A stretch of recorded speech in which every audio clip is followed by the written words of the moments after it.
స్వరూపుడైన పరమశివుడు మనకు అసంశయం అన్నప్పుడు భగవంతుని పైన ఎవరికైతే ఆ సంశయం ఉండదో అప్పుడు మాయ రాదు. మాయ పలాయనం చిత్తగిస్తుంది. భగవంతుని పైన శ్రద్ధ తగ్గి ప్రపంచంలోని మాయ ఆకర్షణలో పడ్డవా అప్పుడు భగవంతుడు ఎన్ని నమస్కారాలు ఎంత ప్రయాసపడినా లాభం లేదు అంటున్నాడు. అందుకొరకే అంతిమతి సోగతి సృష్టి అనేది అంతిమ సమయానికి వచ్చేసింది. లాస్ట్ ఫైనల్ పేపర్గా నీవు ఉన్నావు. కనీసం నాకు ఇష్టమైన అర్జున గుడాకేశ, గుడ అంటే సీక్రెట్, ప్రపంచంలో అత్యంత సీక్రెట్ ఆత్మజ్ఞానం, ప్రపంచ భౌతిక జ్ఞానం. మనము చంద్రమండలం వరకు వెళ్ళాం, కానీ 6 అడుగుల మానవుని శరీరంలో భృకుటి మధ్యలో ఆత్మ అనే యొక్క విషయాన్ని ఇంతవరకు ఎందుకు నిశ్చయం కాలేకపోతుందంటే భౌతిక ఆకర్షణలకు లోనయ్యడం. అది ఏ విధంగా అయితే ఒక మొసలి తన తటాకంలో పడ్డ ఎటువంటి జంతువునైనా వెంబడే కబలించి తన లోపల కల్పిస్తుంది. ఈనాడు మృగతృష్ణల ఎండమావుల్లాగా మరీచికలాగా మానవుడు కామ క్రోధ లోభ మోహ అనే పంచవికారాల విషవలయం అనే దేహాభిమానం అనే ముసలి చేతిలో పడ్డాడు. మరి అటువంటి ముసలి మరి మానవుణ్ణి తనలో కలిపేసుకుంటుంది. ఎవరంటే నేను దేహాన్ని అహం బ్రహ్మస్మి అంటే నేనే భగవంతుని అనే స్థితికి వచ్చేసాడు. కానీ భగవంతుడు చెప్తున్నాడు, మీరు భగవంతులైతే నన్ను జ్ఞాపకం చేసే అవసరం ఏముంది?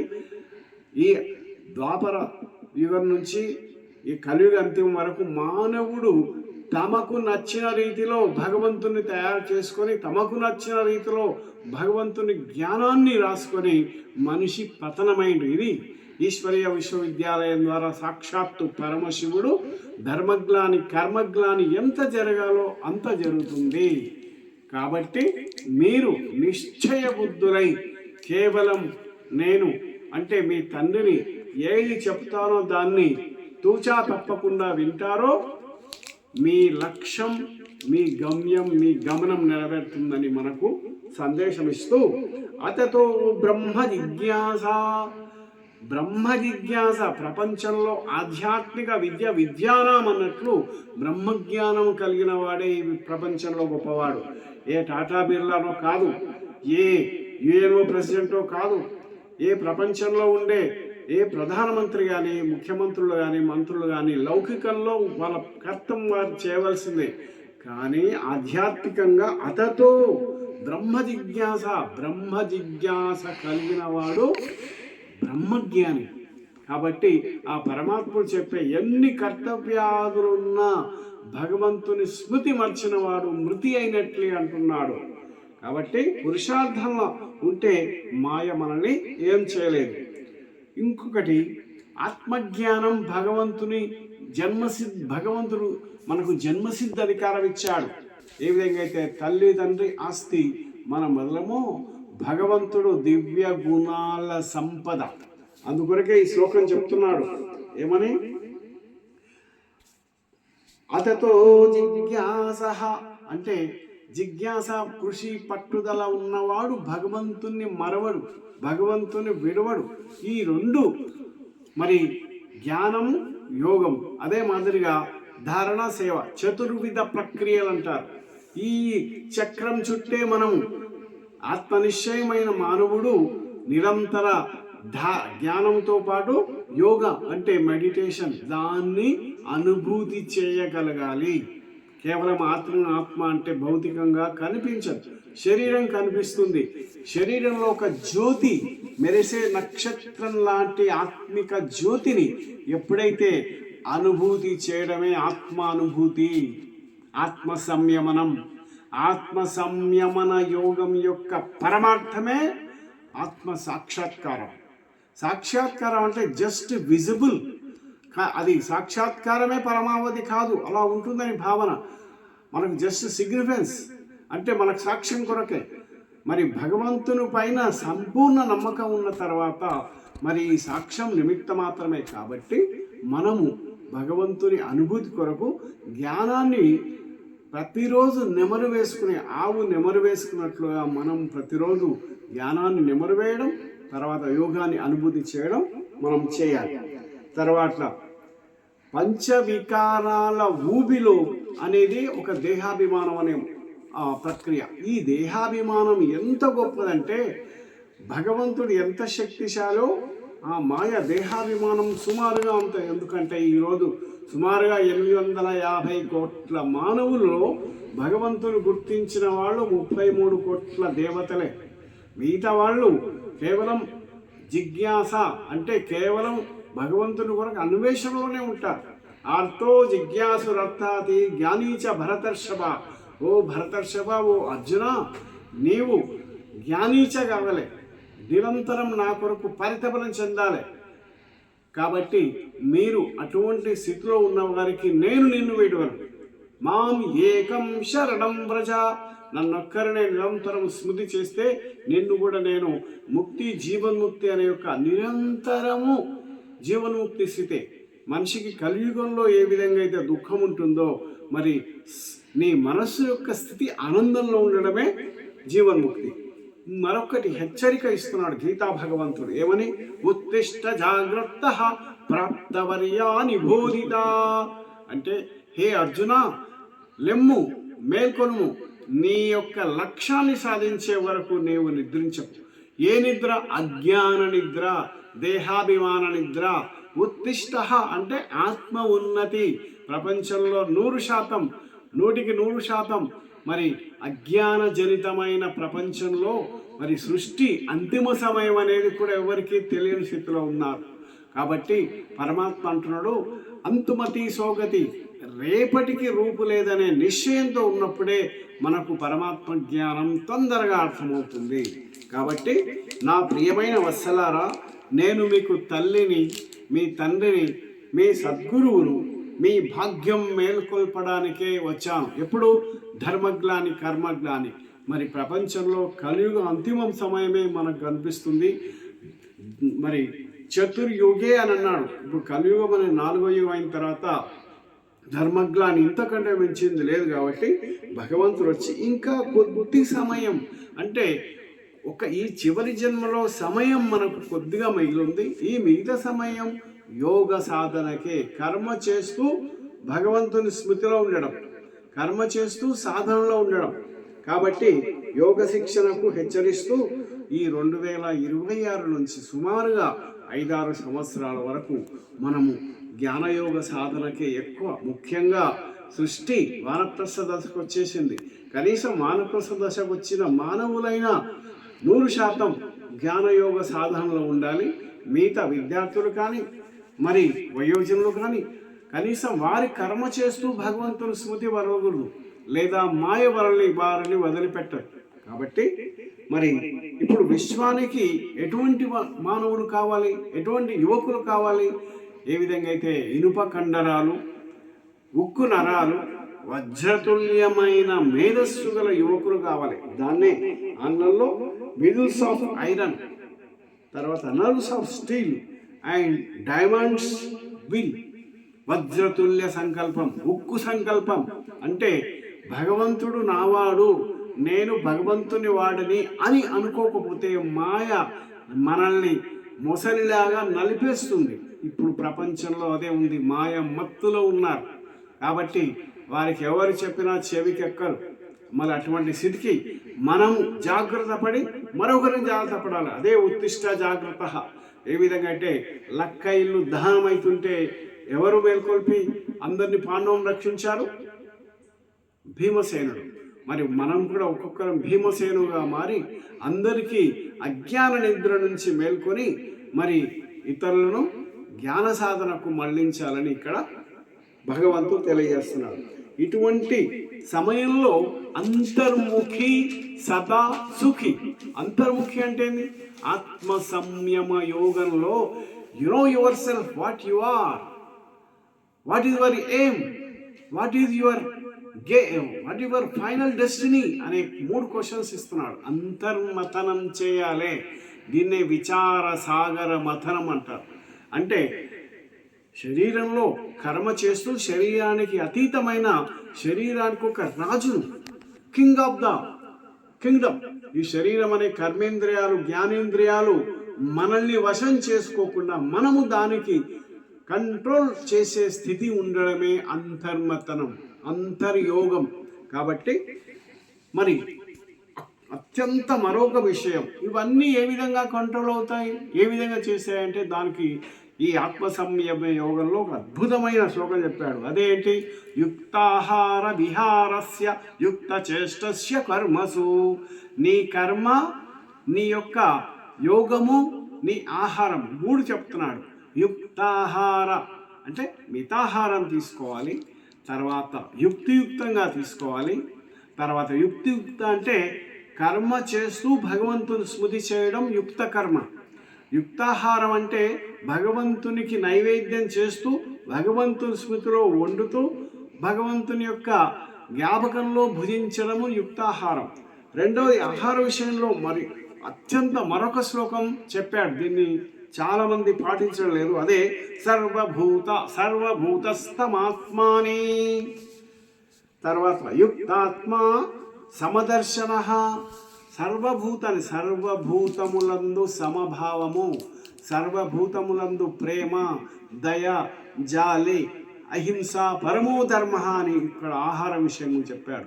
అంటే ఏ జంతువులను, పక్షులను కానీ హింసించే హక్కు మీకు లేదు, వాటిని సమభావం ఉండాలి అన్నప్పుడు మనము హింసాహార ఆహారం తీసుకుంటే మన ఆత్మ ఉద్ధరత కాదు. రెండు, యుక్తాత్మ యువతస్వర. మరి అటువంటి ఆ భోజనము భగవతార్పితమైనప్పుడు మరి ఏ భగవంతుడైనా హింసాయుత భోజనం తీసుకోలేదు. కాబట్టి మనము ఖచ్చితంగా మితాహారం, మిత నిద్ర, మిత కర్మతో పాటు సాత్వికమైన ఆహారం. అందుకొరకే మరొక శ్లోకంలో పత్రం పుష్పం ఫలం తోయం ఏవే భక్త ప్రణచ్చతి. హే అర్జున, నా కొరకు పత్రము, పుష్పము, ఉదకము సమర్పించు, అంతేకాని ప్రపంచంలోని పశుపక్షాదులను వండి నాకు సమర్పించమని ఎక్కడ చెప్పలేదు. మరి ఇది తెలియక మనము తయారు చేసుకొని ఆ దేవీ దేవతలకు, కొన్ని క్షుద్ర దేవతలకు మనము స్థూలంగా ఆహారం, మాంసాహారాన్ని సమర్పించడం అది మానవ మతమైంది. అందుకొరకే ఫైనల్గా భగవంతుడు, నా జ్ఞానం మీకు అర్థం కావాలంటే మాత్రం మీరు కనీసం కొందరు సోమవారం, కొందరు గురువారం, కొందరు శనివారం ఆహార పథ్యాన్ని పాటిస్తారు, చాలా మంచిదే. కానీ ఈ అంతిమ సమయం అంటే భగవంతుడు మనకు ఒక అంతిమ సమయం గురించి తెలియజేస్తూ ఈ కొన్ని రోజులు మీరు ఆహారాన్ని నియమిత మరి సాత్విక ఆహారాన్ని తీసుకుంటే మీరు అతి గొప్ప, చాలా మనస్సును సంయమనం అంటే కంట్రోలింగ్ చేస్తారు. ఏమవుతుంది? డాక్టర్ చెప్తారు మనకు ఈ విధంగా కొన్ని పాటిస్తే త్వరగా మీ యొక్క రోగం తక్కుతుంది అని. మనకు కూడా భగవంతుడు దేహాభిమానం, మనస్సు మరకటం కాకుండా ఉండాలంటే ఆహార విహారస్య, ఆహారాన్ని ఈ విధంగా చేసుకోవాలని భగవంతుడు మనకు తెలియజేస్తున్నాడు. దాన్ని ఖచ్చితంగా ఈ మిగతా రోజులు పాటిద్దాం.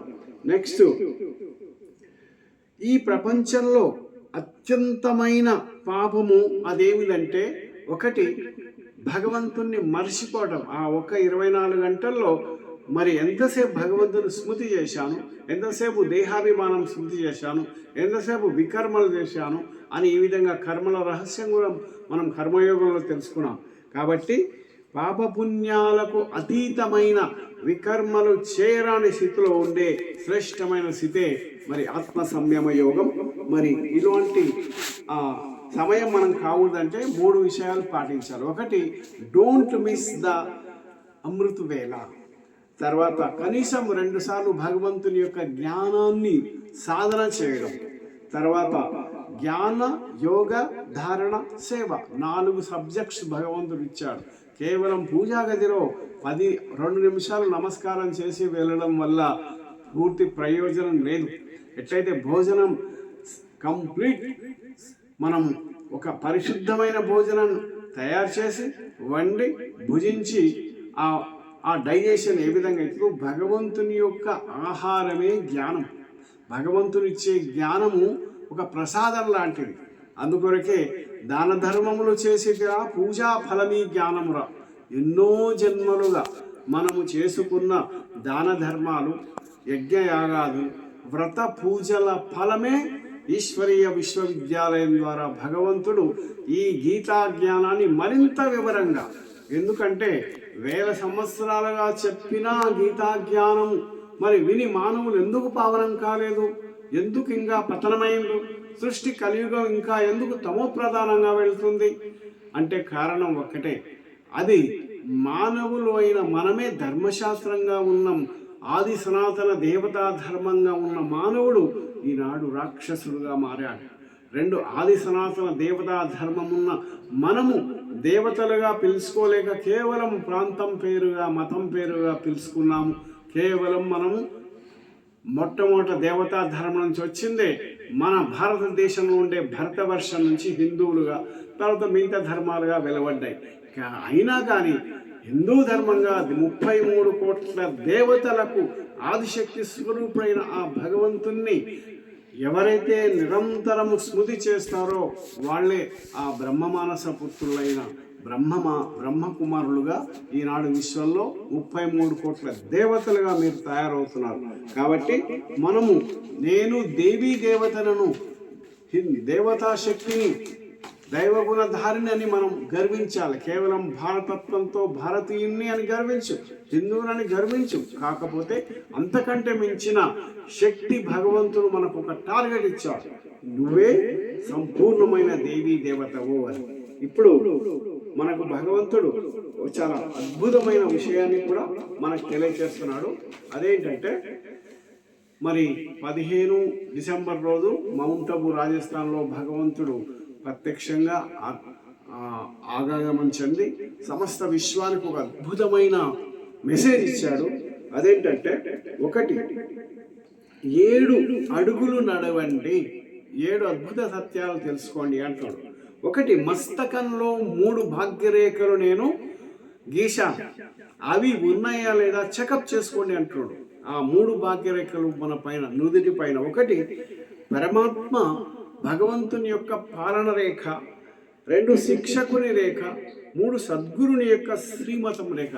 ఇది జ్ఞానంలో భక్తిలో ఉండే వారికి కాస్త త్వరగా అర్థమవుతుంది. ఈ 3 రేఖలు ఇప్పటికైనా మరి సమయం మించి లేదు, ఆ 3టిని మీరు మరింత పెంచుకునే భాగ్యం ఉంది. 2, సమర్థ స్మృతి స్వరూపులు కావాలి. స్ఫూర్తి అంటే జ్ఞాపకం, విస్మృతి అంటే మర్చిపోవడం. చిన్నపిల్లలు స్కూల్ అనగానే వాళ్ళు అలవాటు అయిన తర్వాత స్కూల్కి వెళ్తారు. మనం కూడా భగవంతుని విశ్వవిద్యాలయం అంటేనే తెలియదు. భగవంతుడు ఒక విశ్వవిద్యాలయాన్ని విశ్వంలో స్థాపన చేశాడు. అదే ఈశ్వరీయ విశ్వవిద్యాలయం. ఆ ఈశ్వరుడే స్వయంగా ఆ జ్యోతిస్వరూపుడే మనని ఆత్మస్వరూపునిగా భావించి జ్ఞానం సందేశం ఇస్తున్నాడు. అదే స్మృతి. నేను ఆత్మజ్యోతిని, భగవంతుడు కూడా మహాజ్యోతి, ఆ పరమశివుడు. 2, దేహస్మృతులైతే వ్యర్థం అయి సాధారణంగా వ్యర్థం చేసుకుంటారని. ఇక 3వది, క్షణంలో పరివర్తన. ఎట్లయితే ఫైనల్ టెస్ట్, ఫైనల్ పేపర్ వచ్చినప్పుడు కీ పాయింట్సే వస్తాయి, భగవంతుడు కూడా కీ పాయింట్స్ మాదిరిగా మీరు పరివర్తన చెందండి. పరివర్తన అంటే మార్పు. ఎట్లయితే ప్రతి ఒక్కరు అప్డేట్ చేసుకుంటాం, మరి ఫోన్ మెసేజ్ అప్డేట్ చేసుకుంటాం, తర్వాత సిస్టమ్ అప్డేట్ చేసుకుంటాం, మరి మానవుడైన ఆత్మను ఎప్పుడు అప్డేట్ చేసుకుంటారని అడుగుతున్నాడు. కానీ ఆత్మ అంటేనే తెలియదే. ఆత్మ అంటే మానవులు తమని తాను మర్చిపోయి ఒక ప్రేతాత్మగా భావించుకొని ప్రేతాత్మ భావనలో ఉన్నారు. కాదు, నీ ఒక దేవాత్మ, నీ యొక్క పరిశుద్ధమైన భగవంతుని యొక్క అవతారమూర్తివి, చైతన్య శ్రీలక్ష్మి శ్రీమన్నారాయణుడు అని భగవంతుడు మనకు తెలియజేస్తూ అటువంటి క్షణంలో విశ్వ పరివర్తన అనే భావనలు ఉండాలి. 2, పురుషార్థం, ఆశీర్వాదాలు, పుణ్యఖాతా. 3 ఖాతాలు అంటే బ్లెస్సింగ్స్ ఆఫ్ గాడ్. అంటే మానవ సేవలో మాధవ సేవ ఉంది, భగవంతుని స్మృతిలో భగవంతుని ఆశీర్వాదం ఉంది, తర్వాత నిరంతరము తపస్య శక్తిలో విశ్వసేవ ఉంది. కాబట్టి తపస్సు, మానవ సేవ, వాటితో పాటు స్వసేవ, స్వచింతన, ఈ 3 కర్మల ద్వారా ఆశీర్వాదాల ప్రాప్తి, వికర్మల దగ్ధం. భగవంతుడు మనకు 2 ఛాన్స్ ఇచ్చాడు. నీ పాత బ్యాలెన్స్ దాన్ని పరిపూర్ణం చేసుకోవాలంటే కర్మల ఖాతాను యోగా, తర్వాత శ్రేష్ఠ కర్మ అంటే మంచి కర్మల ద్వారా, అంటే భగవంతుని జ్ఞానం విని దాన్ని అనుభూతి చేయడం ద్వారా ఈ మాదిరిగా 2 ఛాన్స్ ఇచ్చాడు. ఇక ఒకే లక్ష్యం, ఒకే విశ్వం, ఒకే తండ్రి యొక్క ప్రత్యక్షత విశ్వంలో మనకు జరుగుతుంది. అది ఏ విధంగానో తెలుసుకుందాం. ఇక అతి ముఖ్యమైన గీతా భగవంతుని యొక్క ఆజ్ఞ, కర్మ ఫలం ఎవరిని వదలదు. యోగా కర్మాసు కౌశలం. శ్రేష్టమైన కర్మ చేయాలి. ఏది శ్రేష్టమైన కర్మ అంటే, ఒకటి మీకు నేను విశ్వంలో మీకు కావలసినంత సమయం ఇచ్చాను, సంకల్పం ఇచ్చాను, శ్వాస ఇచ్చాను, దాంతోపాటు మీకు కావలసిన గృహము, భోజనము, వస్త్రధారణ ఇచ్చాను, మీకు కావలసినంత. కానీ మీరు నాతో కలపవలసిన సమయం, నాకు పూజించే అవసరం లేదు. నేను చెప్పే విషయాలను అనుభూతి, నేను చెప్పే విధంగా మీరు నడవడమే అని భగవంతుని యొక్క శ్రీమత్ అని చెప్తుంది. అందుకని భగవద్గీతలో శ్రీమద్ భగవద్గీత అన్నాడు. శ్రీ అంటే శ్రేష్టం. భగవంతుని యొక్క జ్ఞానాన్ని అనుభూతి చేయడం కానీ నమస్కారం చేసినంత వరకు ఫలితం లేదని చెప్తున్నాడు. కాబట్టి కలియుగంలో మాయకు బానిసవా, ఆత్మకు అధికారివా అనేది మనం ప్రశ్న చేసుకోవాలి. నేను దారి చూపేవాడినే, కర్తవ్యం చేసేవాడిని. అర్జున, నేను కేవలం దారి చూపిస్తా, నేను యుద్ధం చేయను అన్నాడు. అలాగే మన ఆత్మ కూడా డైరెక్షన్ చూపిస్తున్నాడు. కర్తవ్యం నీ వంతు, కాపాడుట నా వంతు. చేసే కర్తవ్యం నీది. నిన్ననే మనం కర్మయోగంలో చెప్పుకున్నాము. కర్మ సన్యాసం కాదు, కర్మఫల త్యాగం. కర్మ చేస్తూ భగవంతుని వదిలేయడం. కాబట్టి గీతా భగవానుడు జ్యోతిర్బిందువును మనం ప్రత్యక్షం చేయడానికి ఈ సంవత్సరం అద్భుతమైన మహాకార్యాలు జరుగుతున్నాయి. మనం అదే ఏంటంటే ధర్మసత్తా, రాజ్యసత్తా, సైన్స్ సత్తా, ఈ 3 ఒకటైతే భగవంతుడు ప్రత్యక్షం అవుతాడు. దానికి ఉదాహరణే మరొకసారి మనం చెప్పుకుంటున్నాం. లక్నోలో మన గత వారం రోజుల క్రితమే విశ్వ ఏకత అనే విశ్వ సమ్మేళనంలో మరి మన భారత రాష్ట్రపతి శ్రీమతి ద్రౌపది ముర్ము గారు, మరి అదేవిధంగా లక్నో ఉత్తరప్రదేశ్ ప్రధానమంత్రి మన యోగి ఆదిత్యనాథ్ గారు, అదే మాదిరిగా ఈ ఈశ్వరీయ విశ్వవిద్యాలయ ప్రముఖులైన మృత్యుంజయ్ భాయ్, మరి అనేక రకాలైన ఇతరులు అతి ముఖ్యమైన ఒక ఏకతా సమ్మేళనంలో మహా వాక్యాన్ని విశ్వానికి సందేశంగా ఇచ్చారు. అదేంటి? సృష్టిలో భగవంతుడు జ్యోతిస్వరూపుడు, ఒకటే ధర్మం, ఒకటే భాష, ఒకటే విశ్వం, ఒకటే దేశం అనే మాదిరిగా మరి ప్రకటించారు. అతనే జ్యోతిస్వరూపుడైన పరమాత్మ. అతని యొక్క జ్ఞానాన్ని విశ్వవ్యాప్తం చేయడం ద్వారా మానవులంతా సుఖశాంతి సంపన్నాలతో ఉంటారు. విశ్వం ఏకత అనే దారిలో వస్తుంది. అందుకొరకే మరి యోగి ఆదిత్యనాథ్ తన రాష్ట్రంలో శ్రీమద్ భగవద్గీతను ప్రతి పాఠశాలలో మరి సంపూర్ణంగా ప్రణాళికలో భాగంగా అది చేస్తూ, అదే మాదిరిగా ఈశ్వరీయ విశ్వవిద్యాలయం ద్వారా మరింత సులభంగా సహజంగా అయిన జ్ఞాన రాజయోగ మరి మెడిటేషన్ను ప్రాక్టీస్ చేయడానికి అనుమతించారు. ఒక అద్భుతమైన విషయం. మరి అన్ని రాష్ట్రాలకు ఇది ఆదర్శం. ఇంత అద్భుత విషయం మరి మనం కూడా ఒక గొప్ప రహస్యంగా, గొప్ప అద్భుత విషయంగా మనం సంతోష విషయం చెప్పవచ్చు. అదే మరి ఈ నెల డిసెంబర్ 20వ తేదీ మన హైదరాబాద్ గచ్చిబౌలిలోని మరి శాంతి సరోవర్ అనే బ్రహ్మకుమారి ఈశ్వరీయ విశ్వవిద్యాలయ స్టేడియంలో సేమ్ అదే మన రాష్ట్రపతి ద్రౌపది ముర్ము గారు, మన ముఖ్యమంత్రి రేవంత్ రెడ్డి గారు, అదే మాదిరిగా మౌంట్ అబు నుంచి మరి మృత్యుంజయ్ భాయ్, తర్వాత అనేక దాదీలు అందరూ వచ్చి మన ఆంధ్రప్రదేశ్ తెలంగాణ లోపల కూడా ఒక గొప్ప ఆధ్యాత్మిక క్రాంతి, విశ్వక్రాంతి.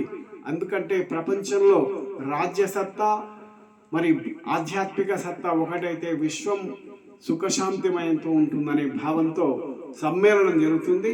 మరి ఎక్కడైతే లక్నోలో జరిగిందో అదే మాదిరిగా విశ్వ ఏకత, విశ్వంలో సుఖశాంతి ఆనందం ఉండాలి, రాజ్యం ప్రజలు అందరికీ మేలు చేసే విధంగా విద్యా ప్రణాళికలో కూడా ఇంతకుముందు అన్నట్లుగా విద్యార్థులకు నైతిక విలువలు, ఆధ్యాత్మిక విలువలు, సామాజిక విలువల యొక్క శ్రద్ధ మరి ఇక్కడ కూడా చేయాలని మరి ముఖ్యమంత్రి గారిని కూడా కోరడం జరుగుతుంది.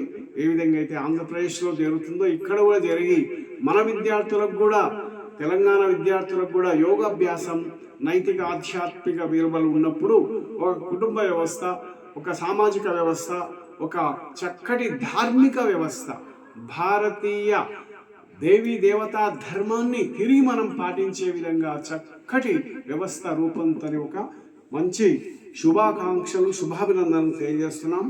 మరి అదే మాదిరిగా మరి ఇక్కడ కర్మయోగం యొక్క ఫలమే ఆత్మ సంయమ యోగం.